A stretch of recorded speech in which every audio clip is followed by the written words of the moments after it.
salaamaaleykum mbokku internet UJAD TV asalaamaaleykum waa Sénégal comme ni ngeen koy faralee di am tous les samedis à partir de 20h ci seen émission le soir de l'actualité Abdou Face au majeur tey également ñëwati nañ fas yéene jàkkaarloo ak yéen waxtaan ak yéen li nga xam ne dina jëm ci wàllu actualité politique bu réew mi ba ci bitim réew ànd ceeg ki nga xam ne kenn dootu ko présenté Sénégal yi mais également kenn dootu ko présenté àdduna muy Major Kandji Major ñu ngi lay nuyu. voilà Abdou ñu ngi lay fay di kontaanaat ñëw ci suñu émission du samedi bi.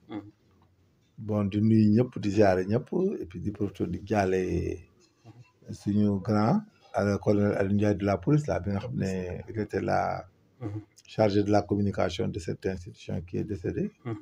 am nañu aussi beneen collègue bu décédé suñu benn grand qui s'appelle Momar Faye là d'ailleurs qui est décédé à Bargny quoi. donc voilà que yooyu ci lañ nekkoon itam di jaale yooyu. donc ñu ngi nuyu ñëpp. di ziare ñëpp di leen ñaanal jàmm. merci ñu ngi nuyu ñëpp di ziar ñëpp di ñaanal suñu colonel boobu yàlla suñu borom yeesal ko ay bakkaaram te xaree ko àjjana yi fiir ndaw si njabootam également yàlla may leen xolu mu ñu ngi leen di jàll bu baax a baax jërëjëf Major te aussi ñëwaati nañ pour traiter actualité bi nag point bi ci gën a fës dans la semaine mooy par rapport ak loi interprétative bi nga xam ne le député Amadou Ba defoon na proposition ba mu jàll. le conseil constitutionnel nag daal di am ay points yu bëri yoo xam ne da koo rejeté ci loi d'amnistie boobu alors projet boobu nan lañ koy jàngatee surtout dans le cadre juridique avant ñuy laal le cadre politique de la loi interprétative. non le projet là a été du pédantisme parce que quand même les lois interprétatives c'est quelque chose qui est ambigu dans le texte. bi ngay viser bi ngay expliquer doo dem di modifier wala di demander wala di proposer. da ngay interpréter un texte pour étayer que.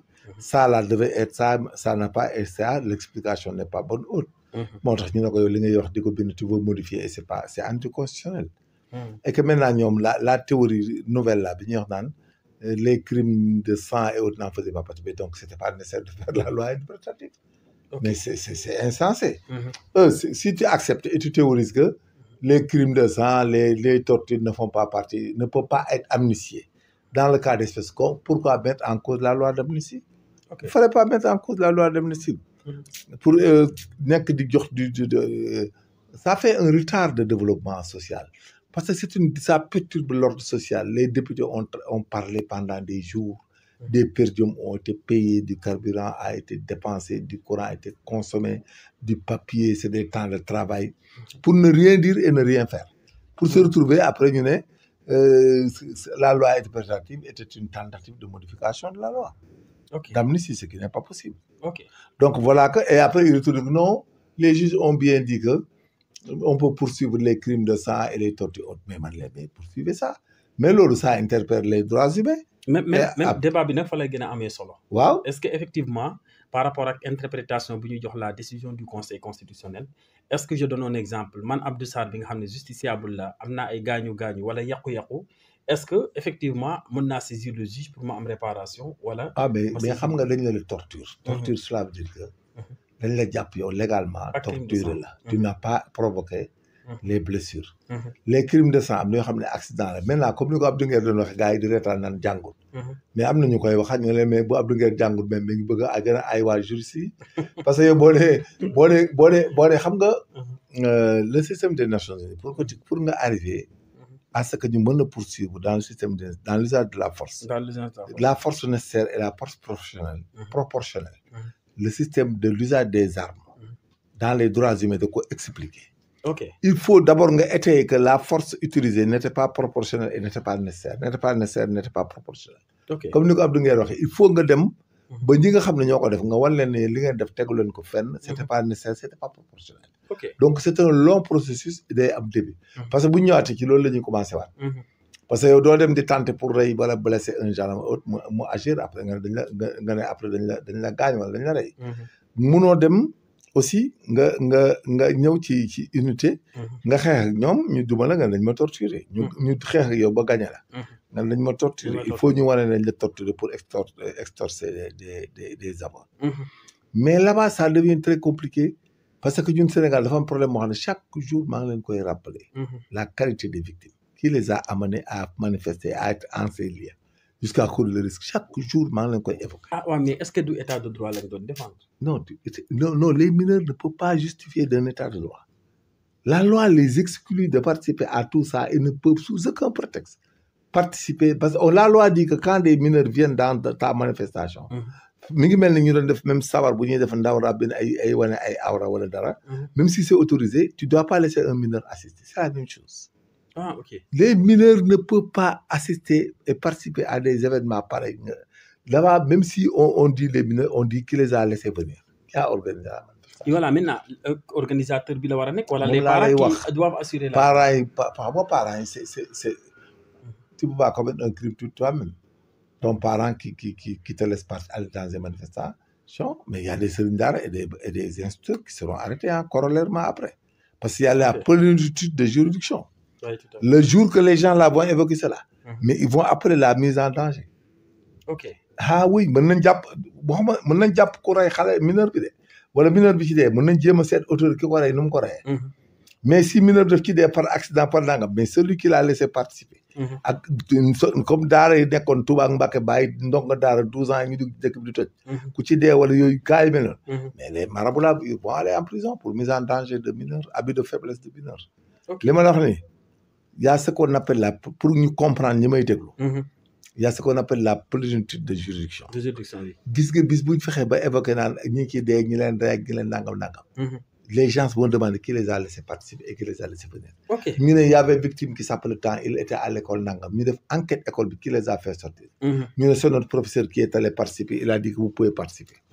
Mais ce professeur là il sera là-dedans parce qu'il avait des élèves de troisième. de seconde qui étaient ñoo xam ne am première la ñu am 17 ans. 16 ans 15 ans wàcc. les marabouts de Touba Mbacké xale bu fa dee. ñu doon bàyyi seen ndonga daara ay ndonga daara jóge ci périphérie bi ñëw di manifester. gis nga nous allons nous analyser am na ñoo xam ne moom c'est clair que dañuy dem. Ah bon? Tu peux pas laisser des mineurs. Les mineurs ne doivent pas participer. Ce qui se passe au Sénégal là. fii rek la am. Ok. gisatuñ benn pays boo xam ne léegi dañuy bàyyi xale yu ndaw yi ñuy participer. ñuy dem participer ci manifestation. non c'est interdit. y a abus de faiblesse du mineur y a mise en danger du mineur. léegi nag les mineurs là comme ni ko Abdou ngeen di waxee gars yi di wax. il faut étayer que ñoom dañoo rey mineur wala dañ ko fital wala dañ ko def dara. Ok. Mineur yi bonne violence la parce que un mineur qui a 14 ans 15 ans il peut faire de la violence. Ils sortent par des milliers. Effectivement loolu moo tax le cas qui s'est passé au Sénégal est un cas extrêmement complexe. boo xam ne mënoo topp sax kenn te doo topp ñu doon administrer ces mineurs. Ok. waaw surtout les mineurs qui sont décédés pas les adultes. donc affaire bi chaîne lay nekk en fait. waaw day am ce qu'on appelle incident day am benn genre incidence. day am une procédure incidentielle. Ok. parce que yow mu ngi mel ni tu abandonnes un enfant dans un lieu solitaire. oto jaar ci kaw mu dee. Ok. mais d'accord y a homicide parce que y a une observation tu n'as pas fait attention. il dirait que man kees laa gis. jaar ci kawam. ñu la xale bi dafa dee mais y a homicide on te prend. mais si on prend la personne qui l'avait déposé dans la mise en danger. yow nga bëgg a rey sa doomu bataar boo xam ne excuse-moi du terme. da nga ko amee du yoon nga def ko ci kees teg ko ci autoroute à péage. à péage oui. mais benn oto jaar ci c'est l'exemple que je te donne. léegi xam nga dañ naan homicide la. da nga rey xale bi quoi bu oto bi jaar ci kawam. il faut ñu arrêté ko ba pare doo ko xool. mais ki ko fa teg bu ñu ko jàppee dañ koy tëj wala ñu ko tëj. dañ koy tëj bien sûr c'est la même chose. moo tax il faut kooku c'est des questions de procédure pénale pratique. il faut pas aller discuter wala dans des théories. gis nga bis boo demee ba taxaw ci ay juges vrais. tous les enfants là ñu ne xale yi fan nga nekkoon sama doom. dafa dem ci manifestation ñu ne sa doom fu mu nekkoon. mu ne daara sëñ Modou Ndiaye la nekkoon. daara sëñ Modou Ndiaye la nekkoon. fu daara sëñ Modou Ndiaye nekk ñu mën a la sancaani ñu ne ko lu mu doon wuti ci gaar bi. ñu ne waa dañu doon manifester kan moo leen ko yëgal. kan moo leen bàyyi. ana seen sëriñ daara bi day ñëw di expliquer. ñu ne ko mais noo def xale yi heure bi xale yi ils ont manifesté ñëw toj ay kër ci gaaru Mbàkke bi. à telle heure boobu war nañu jàng. tout à fait. et nul ne peut prévaloir de sa propre culture. Il faut faire attention. Donc la loi interprétative là a été une perte de temps. Ok. A été à la limite trouble à l'ordre public. Et que comme je l'avais dit. Les autorités étatiques n'avaient pas intérêt d'en parler et de le régler parce que munoo dem ba ci biir nga dellusiwaat ñu ne la les naan là ne peuvent pas être amnistiés mais tente la procédure. Il fallait tenter une plainte. Mieux que de tenter une loi interprétative. Voilà le résultat. Tenter une plainte pour voir il fallait tenter des plaintes. Procéder ou pas. Et puis c'est ça mais les plaintes il y a deux hypothèses. Dans la saisine. La première saisine. C'est-à-dire les victimes devaient porter plainte. ñoom directement yow sa doom dafa dee wala c'est nangam. mais là-bas c'est crypto personnel. Celui qui a suivi le préjudice. beneen bi nag mooy quand les droits humains sont saisis. ok. wala un procureur qui s'autosaisit à l'époque. Ouais.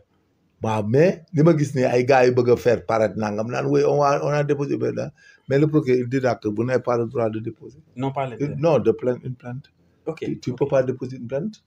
Parce que quand tu viens annoncer Mhm. et dénoncer, Mhm. le procureur maintenant, il n'a pas des arguments solides pour savoir que ça a été un crime ou des tortures. Ou des Le tortures. procureur ne peut pas les supplanter au vu de l'amnistie. Oui, tout à Il faut qu'on établisse que ça, c'est des crimes. Il faut Crime des de sang. PV qui évoquent que Mhm. quelqu'un a tiré, a tué. Il faut enquêter sur ça d'abord. Voilà, mais ñoom ni ñu ko bëgg a defee noonu la loi l'exclut. Ça, la loi ne l'exclut pas pour l'instant. Comme par exemple le justiciable comme man mënuma jóg. mën nga ñëw ne man sama doom dafa dee am naa preuve que dañ koo rey dañ koo fetal te bokkutoon. ok. léegi nag bu dee bokkutoon ci manifestation ñu ne lan lañ dafa rey ko bu dee doon manifester. ñu daal di wax nag nagam maintien de l'ordre bi ko rey. kan moo ko ci rey. ok mais là aussi ça reste des non c'est complexe kenn waxul ne lii am naag la la amul mais c'est très compliqué. dégg naa sax benn waaye bu tudd Aliou Ndiaye laa bu nekk Europe. déjà kooku dans le cas d'espèce day ñëw. ah bon. ah oui bu demee ba grave day ñëw. daa def avant en fait. mais comme commission rogatoire dañ koy envoyé il a parlé de couteau yu ñuy rey ay nit yow tout ça c'est très dangereux. ok. Aliou Ndiaye boo am raste gis nga ko. dans le net là. dans le net oui. mais bis bu ñu duggee ci affaire dañ ko jëli dañ joxe commission rogatoire mu def. ah ça risque d'être compliqué. parce que il faut des procédures les gens les avocats là sont pas bêtes de. il faut exploiter tout le net. ok. gis nga kooku wax fële comment on appelle ça. Aliou Ndiaye. non am na Aliou Ndiaye boobu moom c'est le point focal. y a un autre qui s'appelle Tounkara xaw ma. Tounkara aux États-Unis Tounkara. day ñëw. ah dañ Tounkara aussi. non dañ koy envoyé commission rogatoire parce que ñu ngi doon jox ak yooyu danañ ko yéen événement bi dañ la financé woon. boobu bi nga ko defee am na ku fa dee. ok. naka la demee kan la naka la ci bokkee. tout ça va nous enliser dégg naa aussi même un jeune là hier. ba ci tudd trop il a un problème Alioune kii comment on appelle ça Abdou Nguer. dégg naa mu naan li ma def li ma nangam. suñ ko xamoon Moussa Fall jàpp moom. xam nga yooyu ay bàkku la. waaw dëgg la man je ne sais pas ce qu'il cherche. jusqu'à ce que ñuy génnaat di wax quoi lu ne ku ne di wax.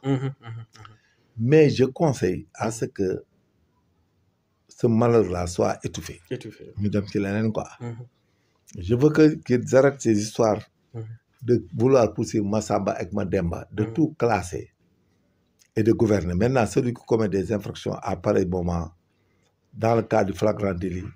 les procureurs vont s'autosaisir et les choses vont continuer. ok. mais là où l'on veut entrer. da ngay dem ba nga affaire bi laal la. day compliqué. waaw da ngay mujj laal sëñ bi. maintenant victimes yi ak ñi nga xam ne. mais victime bu ci sentir ne non doo jël xaalis bi aussi. victimes yi. doo jël xaalis bi ñu leen di jox de mënoo ko jël di porte plainte. ok ku bëgg a porte plainte doo jot xaalis. non doo jël xaalis 5 milliards yi doo ci jël. tu as tranché l'action publique est éteinte. mais bu fekkee da nga koy jël ci suuf nag kenn xamul. non même boo ko jëlee c'est éteint parce que 5 milliards yi bu procédure amee rek 5 milliards dañ koy delloo. parce que les gendarmes et les policiers même s'ils sont incriminés. c'est l'agent judiciaire qui paye l'État ne peut pas payer 2 fois. à quoi ça arrive. gars yi dañ koy fàtte. mais c'est l'État qui dédommage même si des gens et des policiers ont fait des conneries. le civilement responsable des fonctionnaires de l'État. FDS c'est l'État du Sénégal c'est l'agent judiciaire. et ce qu'ils ont donné il faut qu'ils donnent ça par le biais de l'agent judiciaire ak moyen bu ñu ko joxee c'est des deniers publics. celui qui prend tu as transigé tu ne peux plus aller au pénal on quitte pas le civil pour aller au pénal. et l'acceptation de cet argent-là et c'est d'accepter une affaire civile. c'est comme si tu avais assigné un dédommagement tout court. c'est comme si on avait jugé supposé. mais ce jugement a été substitué par la loi d'amnistie qui éteint l'action publique. mais qui peut pas atteindre l'action civile. et que l'État a donné de l'argent. donc c'est terminé. celui qui prend tu peux pas poursuivre yooyu ay détails la ci. léegi non kii major affaire bi sax kon compliqué na donc ku jàpp ne. non boo jëlee xaalis bi mënatoo poursuivre. léegi buñ jàppee ne mais même l'État là qui a donné l'argent là. mais les procureurs là ils vont dire que l'action publique a été y a interruption même de l'action publique. ok l'action publique elle est assimilée à elle est il y a prescription en quelque sorte. c'est l'action publique est devenue nulle et non avenue. xam nga y a des infractions yoo xam ne comme des contraventions autres. il y avait ce qu'on appelait l'amende de composition. l'amende de composition. c'est parfois c'est des calculs d'amende et autres. et quand on vous donne ça c'était l'article 313 ou 100 nangam je me rappelle plus. quand j'étais élève gradé là. Mais quand tu fais ça, tu as transigé. On dit on ne transige pas au pénal. Oui, non, on ne transige pas. Voilà, maintenant, si l'État... C'est comme le bateau de Diola. Quand on a donné de l'argent à France, mais l'État ne peut pas payer. L'agent judiciaire a donné des dommages. Ok. L'action publique appartient à l'État. Ça appartient pas aux populations et aux civils. Oui, l'action publique appartient à l'État. L'action civile appartient à la personne qui a subi le préjudice. Oui. Maintenant, du côté préjudice que tu as subi, on t'a dédommagé. Tu ne peux plus porter plainte. C'est l'État maintenant à qui appartient l'action publique qui devait pouvoir poursuivre. Et l'État a transigé. Ok. Donc, c'est l'État qui devait poursuivre ses agents à lui. Ok. Pour leur dire que j'ai payé, avant que je ne paye, il faut que je sache ce qui s'est passé. Ce qui s'est passé, oui. Maintenant, il les sanctionne au pénal et les amendes qui vont venir, l'État va les subir. Parce qu'il y a 20 millions, il y a 30, il y a 10. Mais l'État a transigé. Mais je suis désolé, mais je demande au président Diomaye de nous écouter et de demander que vraiment il y a un problème, il y a une erreur, on a dédommagé et on ne peut plus poursuivre, l'affaire est close. Même sans l'amnistie, quand on donne l'argent, on ne peut plus continuer. On ne peut plus continuer. Non, pas du tout. Sans l'amnistie. Donc, il y a un billet qui maanaam dédommagé pare. Non, loi interprétative. Non, jaru ko woon parce que boo dédommagé bi non li ñu jaxase Sénégal sax man damaa xamul fu juriste yi nekk ak conseil parce que yow nous avons une loi d'amnistie. La loi d'amnistie a réglé le problème pénal. Mais ñu ngi koy contester nga dem jël xaalis di dédommagé. Mais impossible, n'importe quoi. L'action publique n'appartient pas aux victimes même et aux parents des victimes.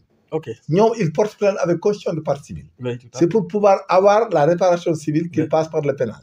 Et dans le procès, même c'est le procureur de la République qui requiert au nom de l'État du Sénégal, il ne requiert pas au nom de la victime. Oui, tout à fait. Et que le procureur ne statue jamais sur les dommages et intérêts. Ne parle pas, ne requiert pas sur les dommages. Non, pas du tout. C'est tout. Après, il faut qu'on fasse attention. Et là, je dis même, j'appelle le ministère de la Justice, j'appelle les autres, qu'on ne fasse plus des erreurs pareilles. Mais parce qu'on sort 5 milliards, on leur a donné. Celui qui prend, tu ne peux plus continuer. Et que l'État qui a donné ces 5 milliards a transigé au pénal. Okay. Il a enfreint en quelque sorte la règle de droit qui dit qu'on ne transige pas au pénal. Oui, tout à fait. C'est un principe du droit. Hein. Oui, c'est un principe fondamental du droit. Moi, le fil, il y a des quoi. C'est-à-dire, parfois, tu te demandes, est-ce que nous avons des affaires de quoi? Ouais, pourquoi dire? Mais il y a de quoi, hein? Il y a beaucoup de choses, il faut qu'on revienne pour gérer ça, pour participer, quoi. Mais xam nga gars yi bok Sénégal la kenn du wax dara ku nekk da ngay noppi rek mais itam xam nga ne itam yow mais waa ji mënta ñëw yàq sa oto volontairement ngeen ñëw ngeen réglé mu jëndal la oto wala mu réparé la oto nga naan damay porter plainte pour destruction de biens alors que yow fay na la oto c'est la même chose mais c'est pas mënaatoo non il faut arrêter l'affaire là est déjà réglée donc le fait que ñu joxe xaalis cela c'est pour la réconciliation et la paix sociale. Donc, si ça, tu l'occultes, tu ne peux plus. Ok. Tu ne peux pas donner l'argent de l'État du Sénégal à des victimes alors que c'est pas possible. Après, on va au tribunal. Ça risque d'être compliqué. Alors, il faut arrêter ça. Félix Antoine Diome, il est le ministre de l'Intérieur à l'époque. Est-ce que par rapport à la loi d'amnistie, toujours, est-ce que moi, je peux courir des risques? Mais même s'il n'y a pas la loi d'amnistie, comment l'inquiéter? Il n'est pas responsable. Non, il n'est pas OPJ, il est ministre, il est politique, il est État. Il est politique. Il n'est pas un OPJ, il est politique. Il gère le ministre de l'Intérieur. C'est les préfets et les gouverneurs qui donnent les réquisitions. Donc le ministre, moi, nous donne instruction. Non, moi, il gère. Et ce qu'il a vu, c'est ce qu'il a dit. Ok. Non, c'est ce qu'il a dit. Et que les interprétations qu'il y avait ici, mais le ministre a le droit de le dire. Maintenant, on dit des gens tapés dans l'ombre. Ku nek am droit tay wax ko. Mën nga wax na tay les gens qui vont dire ça, qui vont faire ça, ko fi waxati ñu nangam. Mais bu doon une man tay particulier bu ma waxton fi ku ma déggati nga wax dara ci Macky Sall wala nangam je vais t'effacer. Menace lay doon. Oui, menace lay doon. Dañ may wo pour légui dañ pour menace, effacer mooy tuer et blesser. Donc il faut qu'on fasse très attention. OK, même par rapport à la communication. Non, je te dis hein. Gis nga fii Sénégal booy wax ni gars yi am intérêt ci yow dañ lay tàccur di la na doo wax jamais ñu ne la waxoo dëgg li nga wax c'est dangereux. dañ lay bàyyi ba ca fam ñu ne waaye il faut que le malin là il nangam. fekk c'est trop tard. moo tax tey imagine tey man su ma toogoon léegi ne léegi ku fi tuddati Macky Sall wala ku fi wax dangam je vais t'effacer. menace la. waaw menace lay doon. menace la faites très attention. menace la moo tax daal réew mi daal. non dañuy bàyyi quoi ñi xam. ñoom gouverner tout ça ñi ci des jàppale leen. ok waaw pour régler les choses caler les choses ba ñu indi problème magistrature parce que la magistrature comme les gens et policiers ils n'ont rien à régler ñoom dans cette histoire politique. ñoom on les amène des faits infractionnels. comme nag c'est une dualité politique. c'est des cumuls et des concours d'infractions. ok il faut le reconnaître. c'est tout le monde qui commet des infractions dans ce pays. Maintenant nag les gens les policiers et les magistrats mais ils sont esselés parce que on les amène des faits délictuels hein et des faits criminels. Ils sont tenus de faire. Maintenant s'ils font contre l'État leur dit que oui. Vous ne protégez pas ces politiques, c'est dingue. S'ils font contre les gens qui veulent déstabiliser l'État, on leur dit que vous êtes commandés. Alors que c'est pas ça, c'est des textes, c'est la loi pénale, c'est le droit pénal qu'ils utilisent, c'est des infractions qui sont qualifiées, des articles visés, et dans la conclusion de leur procès-verbal, d'un petit évoqué que de l'enquête effectuée, il résulte qu'à l'encontre de telle personne sont réunis des indices graves et concordants de nature à motiver son inculpation pour tel, fait prévu et repris par les articles tels. De ce qui précède, nous estimons devoir le machin. Okay. Donc, il n'y a pas de problème pour nous. Maintenant, il nous appartient à tous les Sénégalais, surtout les gens de l'Europe haute, de ne pas accepter qu'on les mette en mal avec les magistrats, les gens et les policiers. Okay. Parce que c'est ce qui porte ces infractions. ñoom dañuy profiter des situations pour porter des infractions. moo tax temps yii da ngay dégg ku saaga ñu jëli fii ba Linguère Kébémer Matam donc finalement c'est comme ça. sama mbokku pël bi jël voilà jëg naa jëlee nañ ko Linguère ba indi ko fan lañ koy indi. rang muy gaaw fan lañ koy indi. kenn xamut. donc finalement di saagawaat. waaw ndeysaan. léegi tu vois que maintenant c'est une catastrophe. léegi chaque jour l'injure publique. ñu ne est un délit. léegi chaque fois que quelqu'un parle à la télé la cybercriminalité est actionnée. da ngay dégg ñu woo commissaire bi ne ko même si le commissaire n'était pas au courant. wala dara le procureur peut s'autosaisir wala quelqu'un lui envoie la vidéo. mais en tant que commissaire de la cybercriminalité. il est obligé d'instruire. Sinon il sera en état de prévarication. waaw mën nañ ko ci poursuivre wala ñu relever ko wala ñu sanctionner ko. le procureur s'il voit certaines dépositions certains dires et autres. Mais il est obligé aussi de s'autosaisir. Parce que la saisine, la dénonciation, c'est une saisine. Le propre constat, c'est une saisine. La plainte et tout ça. Tu avais même la rumeur publique et tout ça.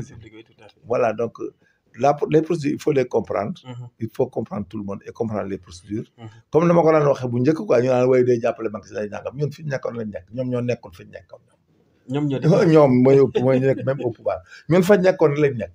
On parle de procédure, on parle de légalité. De choses légales. Voilà, mais là, comme eux, c'est des gens qui font la politique et qui veulent les choses. Soyez expliqués à l'époque d'où nous avons arrangé. Les gens là, de toute obédience là, venaient parler de n'importe quoi. Ils t'attaquaient du comportement, mais nous, ça nous ferait ni froid ni chaud. Parce que nous, l'Inde noire, c'est ça comme ça qu'on gère un État.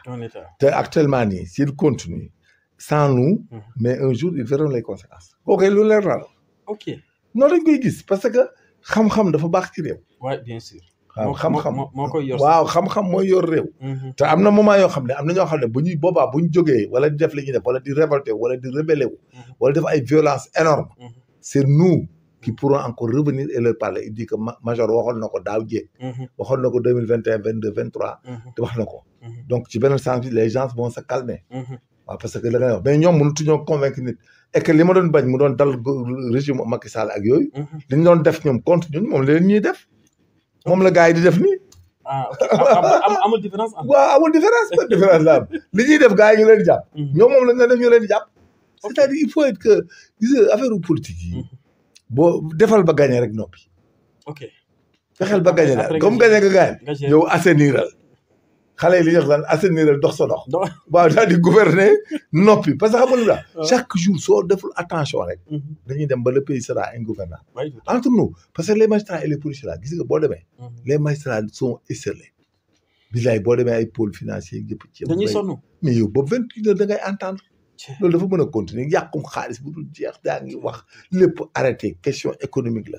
c'est une incidence économique de haute facture. ok est-ce que du crise judiciaire boobu. mais bon mooy bien sûr Sénégal léegi sax booy jaay terrain wala kër sax du jar kenn ñi muti jënd naan waa ji mbaa topp ñu ko parce que surtout lay da ngay dégg gars yi ne mbaa laal tun ci Covid bi sax moo tax bëgg a jaay këram daw boo ko jëndee mën nañ ko nangu te loolu laa dégg kenn noonu ku fi jaay gars yi jaay kër yi di wanteer kër yi yee ba di jënd ma jégal fi daal Sénégal ku nekk li nga yor toogal denc ko bañ xool fuñ jëm loolu la ñuy wax parce que da nga naan léegi même man Alioune Kandji tey suba mënoon damay jaay teere nga dégg yee Kandji ba nga buy jaay teere boo demee Covid bi la Covid waaw xaalis Covid bi la voilà le danger fekk major jéggiwu sa xaalis waaw c'est ça mais moo tax réew yooyu yëpp nag un état da koy surveiller d'opéré d'ailleurs man ne da koy surveiller d'opéré non état day xam yooyu yëpp ok boo ko xamul xam da ngay toog la lépp taxaw en tout cas c'est ça maintenant actionner la machine judiciaire de la haute cour de justice boobu aussi Ismaïla Madior Fall moom est-ce que mën na courir ci risque non mais boobaa da nga koy il faut que ban risque lay courir il faut que mu def benn infraction la haute cour de justice vise des actes de trahison commis par des autorités étatiques telles que les ministres et le président de la République. Maintenant, si tu crées la haute cour de justice, c'est créé. Maintenant, mais celui qui a commis un acte entrant dans la compétence juridictionnelle de la haute cour de justice, mais vous l'évoquez. Et vous l'attraitez, il faut l'attraiter en justice. Mais sinon, bon, puis magistrat, ils te diront que c'est pas de la trahison. Pas un bar, et tu perds ton temps. Mën nañ ko qualifier foofu. Non boo demee dañ koy qualifier ñoom ñu fay yóbbu dañ koy qualifier. jàppee ko ne mu deful mais magistrat yi duñu sëñ bi ñun nous qui avons fait 36 ans dans les systèmes de police au-delà. ñun xam nañ ce que cela veut dire la justice quand tu le fais mal. ok on a tout vécu man j'étais au tribunal de Dakar j'ai été là-bas en 1985. 85. waaw di nekk ak magistrat yi ba ren 85 ren ça fait 40 ans. oui. gis naa le temps et l'espace. benn juge benn gendarme léegi ak policier. man duma la conseiller nga defal nit lenn luy lor nit pour lui faire plaisir. ok boo gàttee fan. même sa autorité la bi la supérieur. man déggoo li ma la wax boo gàttee fan doo ko gis mais boo guddee fan da nga jooy. macha allah. maa la wax loolu dama koo fekkee. en 1987 j'étais au tribunal de Dakar fa laa doon liggéey comme gendarme. j'étais là-bas avec Pape Bougouma Diène. ñoom Abdoulaye Gaye Cheikh Faye Mara juge d'instruction il y avait des gens il y avait tous les juges d'instruction ay Bara Niang ay Boubou Diouf Tall Kabele Camara après ñëwoon na Mouhamadou Ngom ñoom xaw ma Lay Baran Thiam et autres et là je salue au passage des magistrats très honnêtes comme Baran Thiam. Machallah. Il y avait un nommé Baran Thiam qui m'a beaucoup marqué et Mouhamadou Ngom surtout Baran Thiam. Machallah. Un magistrat instructeur intransigeant. Il fait son travail, il rentre. C'est ça. Loolu moom bëri na Sénégal. Et puis là à l'époque ñoom Siré Ba yi ñëpp dañ daan dugg kaar ak ñoom Baran Thiam barke Sëñ Tuubaa juge d'instruction amuñu oto di dugg kaar. Non mais Sénégal am na ñu fi liggéey toog seen kër yi ay gor. moo tax seen génération actuelle nii. war nañ xoolaat seen bopp de. nga xam ne léegi ki gën a tuuti da ngay am oto. wallaay dëgg gendarme bi gën a tuuti day dawal oto. policier bi gën a tuuti day dawal oto. Magistrat moom waxaal lañ ko.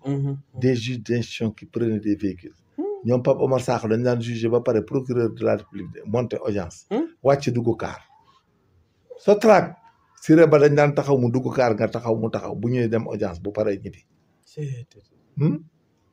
barke Sëñ Tuubaa li ma wax c'est clair. Mara ci boppam il était même demoon na ba cour suprême xamu fan. ñoom procureur Mara. je te jure dañ daan dugg kaar. dugg kaar en 1986 87 dañuy wàcc dugg kaar. Pape Bougouma Diène kese daan gaare oto ci gannaaw même Cheikh Faye defe naa daan dugg kaar. moo tax Sénégal ñoom am na président Diouf président cour d'appel. ba muy dem cour d'appel daan dugg kaar. Sénégal booy wax moo tax léegi lu fi waaye am rek war na laa doy. waaw dëgg la surtout. waaw moo tax bu ñu naan ay cours ak des cours ak yooyu. moo tax moom magistrat yi moom je le rappelle et les gens et policiers. gis nga actuellement leen yàlla may. ak li ñuy dund ñun ñi ci Sénégal. góor gum doyul dara du la doy. bu la kenn tax a def. loo war a def mais boo ko defee da nga xam man la j'ai fait 40 ans. macha allah. dama leen a xam c'est des milieux que je maîtrise et j'ai vu le temps évoluer et l'espace. J'ai vu comment se comportaient les Assane Bassirou Diouf, les Basile Senghor, les Ali Siré Ba. Je les ai vus dans la dignité dans laquelle ils ont vécu. J'ai été avec eux. Machallah. Di toog soit ngoon ñu di xëy ci ñoom. ñoom Assane Bassirou Diouf. waaw même ay 404 lañ daan yor. ay 504. billahi laa la wax. ñoom Seydou Ba. Donc fii ne la magistrature doit rappeler ces gens sax pour ñu ñëw toog ñu gis leen ñi ciy dund. ñu xool fi ñu jaar. Fi ñu jaar demander ce l'histoire qu'ils ont fait pour ce pays. waaw ce qu'ils ont fait pour ce pays. xam nga man chaque jour aussi loolu dama koy wax gis nga dafa baax gis nga corps yëpp que ce soit les enseignants les premiers mais ñun on enseignants. a l'histoire de ça la magistrature là. man Amadou Gueye fekk naa ko tribunal mu nekk président cour suprême après ba Ousmane Camara ñëw remplacé ko mais c'est inimaginable. ay magistrats mën a def benn erreur mënut a nekk ñooñu seen dignité la ñuy garder. wallaay dëgg ils n'avaient que leur orgueil et leur dignité. ndeysaan. c'est pour cela ces jeunes là actuels. qui font toutes les juridictions possibles. bu dee arme rek ak gàllaaj laa leen di jox. bu leen kenn def loolu. non je te dis si tu le fais da nga ko gis bala boo guddee fan. bu ko kenn def. dama koo xam te parce que muy gendarmerie dama koo xam. gendarmerie 1982 laaj ñëw te ba tey fa laa xëy tey si matin def fa ñëw. il faut jamais jouer les jeux avec. moo tax aw ma ci problème man je me dis que. les gars li ñu am léegi salaire yi ñu am teraanga yi ñu am. góor gum doyul ba nga def ci lu ci bokk. ma xam ne da ngay xaru. wallaay dëgg la. ñun ñëpp léegi dañoo mujj génération nouvelle yi da ngay am ay kër. da ngay dawal oto. bu njëkk xel xalaatu ko. dëgg la boo duggaan ci camp bi ba génn camp. gendarmerie doo gis ku dul colonel buy dawalee oto. tout le reste pour ñu am oto problème la oto service la doon te booba oto service sax ñemewoo ko dawal. ñemewoo ko dawal di ci ñibbi. wala di ci dugal sa waa kër. ay kër moom waxi ndaw. camp bi rek caserne. sa waay jël groupement d'achat lekk tuuti waaye nangam dem doylu dem dam yi dem bëloot ñibbi. waaye paa yu bëri ci lañ liggéey retraite. nee naa la j'ai été marqué par des magistrats quand la personne de Baran Thiam il s'appelait. mais c'est incroyable ces genres de personnages. il fait le job régulièrement légalement honnêtement wàcc dem yoon. ndeysaan. il était juge d'instruction je pense du 4e comme 3e cabinet ou du benn je me rappelle 3e cabinet je pense. ay 5e il y avait 5e 4e. 3e cabinet. voilà il y avait 2e cabinet je pense c'était Mouhamadou Ngom. Premier cabinet c'était les doyens des juges. te il faisait 8 heures ba midi ñu ngi liggéey. dañuy liggéey 8 heures ba 13 heures dem añi ñëwaat. gontaat ñëw. nee na la ñoom Papa Mor Sakho. Siré. ñoom Cheikh Tidiane Koulibaly. ñëpp dañ daan dugg kaar sa trac. seen bureau yi ça s'appelait Parcelles Assainies. bureau yi non moo tax am na ñoo xam ne ils ont galéré dans ce pays. ay Cheikh Tidiane Koulibaly Papa Mor Sakho. kii Siré. Il y avait Siré, il y avait tant d'autres temps, il y avait Siré, il y avait même Mara qui prenait les cars. Mais je vous dis, ñoom ñëpp kaar lañ daan jël. buñ paree juge dañuy juger wàcc. da ngay juger ba wàcc dugg kaar ñu ngi. kaar juge pas war sax daan juger wàcc dugg kaar gi bi. kii dem jël kaar bi ne këj taxaw da nga daan ànd ak justiciable ñëw juger leen àndaat ak ñoom ñibbi. boo dee wàcc kër ñoom Mouhamadou Ngom pour vous dire que ce pays là dafa am péripétie bu mu jaar. des gens qui ont fait le sacrifice. oui tout à fait. te ils n'ont rien gagné dans leur vie. rien du tout. wallaahi peut-être payoor yàlla. mais ne yàlla rek moo leen di fay. wallaahi moo tax nag c'est grave ngay tenir ay discours que ne ñi fi njëkk jaar defuñu dara c'est grave. non c'est extrêmement grave. c'est la lâcheté ça me fait c'est ba ne de vrai magistrat gis nga booy wax vrai magistrat fi nekkoon. dëgg la. ñoom kan ngay wax Amar Sakho ñoom Cheikh Tidiane Koulibaly ñoom Grand Chimère. ñoom Chimère y avait keneen ndeysaan Pape Maxa Ndiaye. Pape Maxa Ndiaye. boo bokkul génération ak ñoom juge Kéba Mbaye. non ñooñu ay jeunes la ñu woon ay 85 82 j'étais pas des vieux. ils venaient d'arriver. ñooñu ñëpp ay jeunes la ñu woon. booba temps ñoom Leyti Kama ay Maguette Diop ñoo nekkoon ay cour d'appel cour de cassation. y avait des vieux les yaa xam ne des vieux très très solides. Il y avait Mody Coumba Ba au tribunal départemental. Mais charia. Ça marchait d'une manière extraordinaire. dañ lay atte nga jibbi du am benn faille.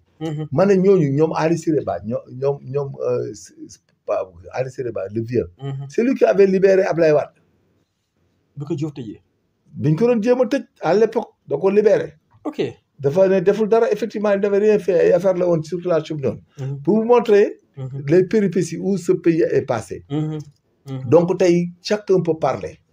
voilà naa fekkee léegi dañoo dugg ci àdduna bi léegi comploteurs yi dugg ci àdduna bi defkatu ñaawteef yi dugg ci àdduna bi ak intérêt aussi y a l'intérêt mais ces gens-là dama leen catalogué j'étais là-bas très intéressé di dem di yéeg di wàcc Assane Bassirou Diouf nekk parquet général premier avocat général Basile Senghor nekk procureur général près de la cour suprême ah waaye yow Ousmane Camara ñoom ñëw ah y avait tout le monde ah des gens honnêtes qui gagnent que le et digne aussi mais yow non mais yow je te dis weesu digne bilaay mais des gens qui étaient presque des jeunes li ñu magoon bari la ay ñu magoon ay 85 ans 6 ans mais qui ont vécu dans la dèche vécu ils n'avaient rien du tout booba temps nan dina naa la ñoom année yooyu la ñoom kii doon doog a ñëw ñoom Ousmane Ngom nekk avocat yu bees ñoom ma soxla kan ñoom ay seetal bi ñu ñëw sama kanam la ñoom Ousmane Diagne nekk ENA di ñëw di def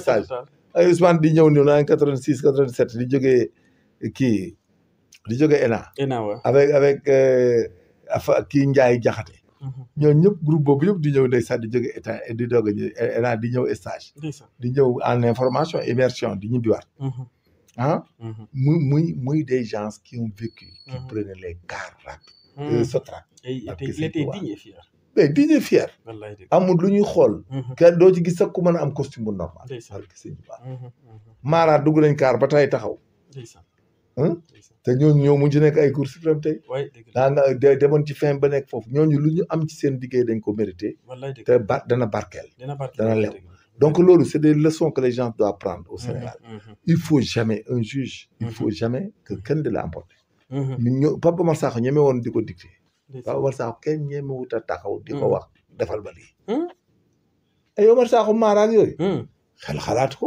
ay barancaam illa ils n'ont pas affaire avec sax les gens jusqu'à ce que nga osé de leen wax defal ma lii ils font le job ils partent ils voient personne amul lu ñuy régler kenn ñemul sax dugg seen bureau yi wax leen ko non pour dire que Sénégal tey ñeme woo taxaw ci ñoom den wax man nag ça me fait mal ci honneur boobu ñu nar a perte parce que mais non perte guñ ko gos yi les jeunes non mais pour ñuy dem xam nga loolu xam-xam moo taxoon nit am martaba boobu waaw mais xam-xam daa commencé mais non même les jeunes là actuels ñoom ñooy jël seen bopp en compte àndandoo def liggéey bi def ko normal du am benn problème gis nga même si tu vois la performance de la gendarmerie et de la police c'est le but de notre cours complet c'était pour ça qu'on a compris pour que le gendarme et le policier même un magistrat bu ko liiree tu vas te prendre en compte ta propre personne yow pour def sa liggéey sans qu'il y ait une influence négative extérieure parce que c'est ça qui est bon imagine un type ñu tooñ ko amul dërëm amul dara ku am xaalis tooñ ko nangam nga ñëw nga jox ko dëgg voilà comment tu rectifies la société tout à fait voilà loolu ça c'est important. non c'est extrêmement important moo tax war nañ gën a góorgóorluwaat côté boobu parce que ces valeurs là boo ko il fallait voir ces gens c'est émerveillant il perd tout mais monsieur c'est de la morale man c'est ce qui m'avait donné même le courage de continuer de bien apprendre moo tax man benn yoon laa def ay affaire dem grade et tout parce que Assane Bassirou Diouf saa yi ñëw ci ko laa dina tu prépares quoi moo ko mu ne c'est ça il faut bien apprendre et évoluer dans la vie mais effectivement j'avais le courage mës na ma ne yow boo échecgee concours je vais intervenir je vais demander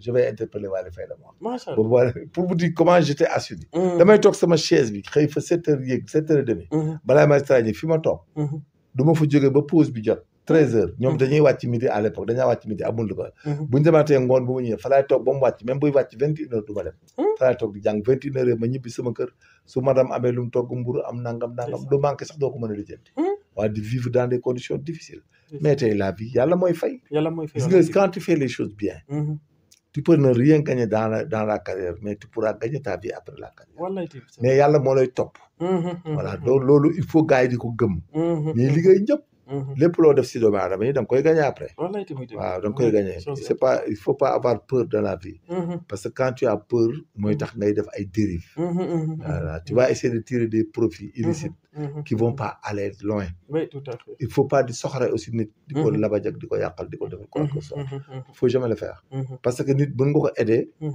te du ko xam pour vous rappeler une anecdote il y avait quelqu'un qui travaillait au port de Dakar il avait acheté un pistolet clandestinement dans le port yóbbu ko këram pour di défendre il a construit une nouvelle maison dans un quartier Pikine ou Thiaroye Diamaguène à l'époque donc terrasse bu rafet à l'époque c'était on était vers les années 87 1987 et quand il a fini haute nag il a voulu prendre une deuxième femme léegi nag quand il a épousé la deuxième femme bi mu ko takkee aaw bi ni kii daal xamul benn pexe pour empêcher waa ji mu jël fetal gi yóbbu ko brigade Thiaroye ne dafa doon bëgg a rey ak fetal gi. yii te fetal bi amul papier.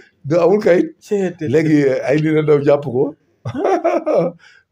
commandant brigade bi ay nit a ndaw. jàpp waa ji defee na ko. pour détention d'arme. illégal waaw illégal menace de mort quoi d'après la femme. la jalousie. non mu ñëw. après ñu indi waa ji defee ko le matin vers mu ñëw kay defee ko le matin indi ay vers 11h yooyu donc. ay 15h comme d'habitude le procureur il passe à la cave quoi un substitut du procureur Mara wala à l'époque ñoom Mara wala Siré wala qui que ce soit ci ñoom quoi dañuy jaar traité dossier yi yenn cas ñu def rek histoire introductive yi yenn cas ñu informé Pape Bougouma Diène ainsi de suite quoi on fait le règlement quoi on l'appelle léegi man comme man ci Pape Bougouma laa nekkoon sama waay la quoi dafa xam bu baax ndeysaan Pape Bougouma sama ngaay la sama waay la woon ndeysaan muy dugg si ci gannaaw xam nga comme c'était dans les quartiers là il y avait une forte population ka ñëwoon accompagné daan lii du yoon ndaw si day fen ba bañ jëkkër di wujj yu mu takk wu nang mu ne ko doo ci am doom ci kaso bi nga koy amee donc wax loolu femme bi ba jëkkër ji quoi pour dire que y avait de grands magistrats Pape Bougouma di dugg gis nit ñi bari ci kër biti mu yëg ne ma kañ ñi venez yëg est-ce que ne ma kañ ñi venez ma yëg ñu dem premier étage le parquet nekkoon ñu dem bureau mu ne qu'est-ce qui s'est passé là ma ne ko non c'est quelqu'un qui a été arrêté par la brigade de Thiaroye c'est-à-dire il s'est envolé en deuxième noce quoi avec une femme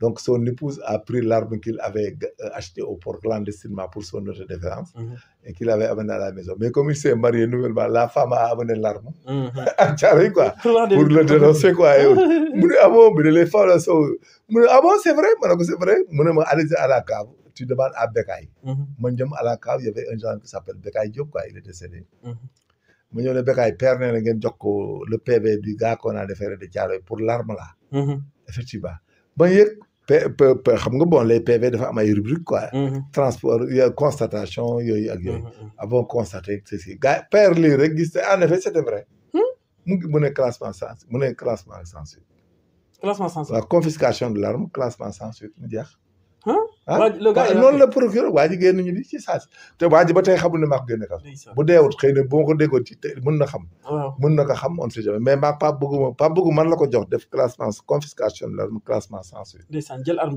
ma wàcc jox ko gars yi ñu woo waa ji mu génn ñu ne ko ñibbil mu génn mbokk yi tàcc ci dem ba tey xamul ku ko génne moom ñibbi na ba tey xamul du ko génne moom ba tey jii mën na xam lu ko génne waaw donc pour vous dire que y avait la vigilance et des gens honnêtes mais parce que c'était l'ordre social imagine cette femme dafa mer am naa waa ji ay doom mais mer na wujju jigéen fiiru jigéen aussi c'est aveugle c'est autre chose waaw des fois da nga koy gérer waale lu tax mu fase ko quoi mais ko bu ko fase boo dee bu ko fase dafa jaaxal dafa la bëgg siis dëgg la donc waa ji génn kaso bon ñoom ñu dem ñun ba tey xamuñu ko mais c'est des bienfaits de ces magistrats comme Pape Bougouma Diène voilà et puis ils réglaient tout ils étaient bienveillants bien regardants tout ce qui s'est passé dañ ko doon réglé Ousmane Camara était un humaniste quelqu'un qui régulait tout waaye nit ku doylu quoi ku yiw voilà tu sais il faut ça il faut qu'on retourne à ça oui ay magistrats yu yiw ay Ousmane Camara amul du xaalis